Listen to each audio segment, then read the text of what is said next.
And welcome back to Good Morning Maine. We have Emma Squared. You're going to be easy to remember your name coming in today. That's funny.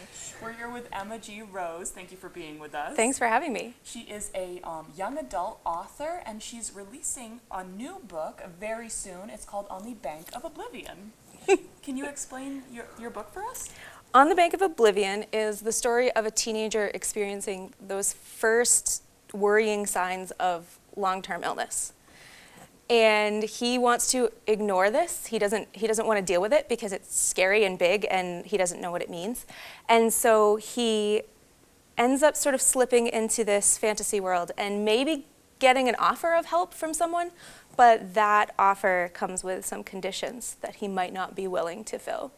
Interesting. A little twist on that. Yeah. Like that. Gotcha. Where did your inspiration come for this? Yeah, good question. I have chronic fatigue syndrome. I'm not going to try to say the other scientific term for it because it's a really long word that's very difficult to pronounce. But ME is the shortening.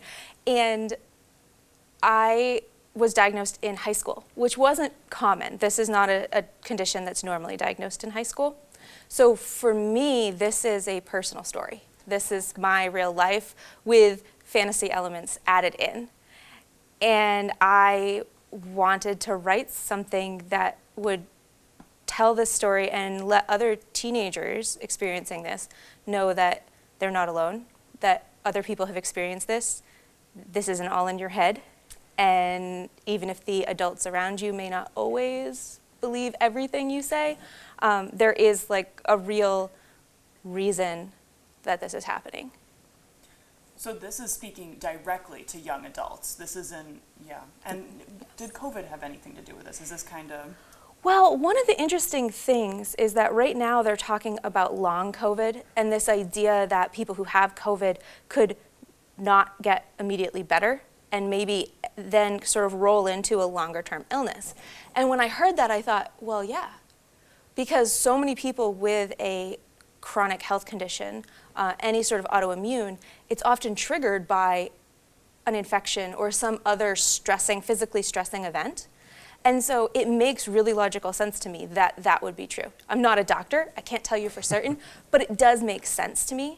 And so, you know, sickness and health were in the air. Talking about these things is suddenly a thing we talk about when maybe before it was a little more of an uncomfortable subject.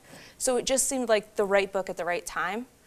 And it forced me to confront my own feelings about what happened. So. I love how when you're a writer, that's often the case. It stirs something within you, and it's like, wow, this is very confronting, but Yes. It's helpful to me and my readers.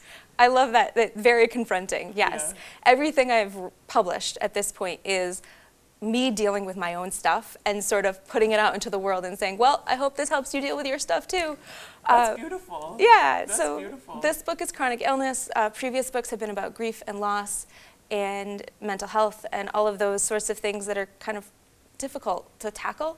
But I think in fantasy, you can tackle them with a little bit more space to breathe because they feel less threatening because you've got those fantasy elements to sort of say, but this isn't real, except it is. Because reality can be stressful, of course. Yes, absolutely. And that's a little bit of a less confronting way to be able to deal with it in a healthy way. Right. Yeah. I think it just creates that emotional space for people to say, I can handle this story because it's not rigidly real where I feel so emotionally almost attacked or confronted by this book, which I've definitely read books where that's the case. Yeah. In a great way, but still, But you're like, not always wow. in the place. Right. Exactly. deal. And before we hit the break, you said that it's going to be coming out this Thursday and you have a book signing? Yes, Thursday at the Edith Dyer Community Library in Hamden at 5:30 to 7. We have a book signing. It's going to be a big party. There'll be snacks. There'll be an art activity for those who want to do that. I will, of course, speak and read the book out loud and just give everyone a chance to be excited that my 4th book is out. Yeah, That's the awesome. 4th That's a book. huge Yeah. accomplishment. Emma, thank you so Congratulations. much. Thank And you. congratulations. Thank you so much for joining us. We'll have all that information on our website, voxbangor.com and Facebook. Right now, we'll throw it over to Devin Biggs. He has another check of our forecast.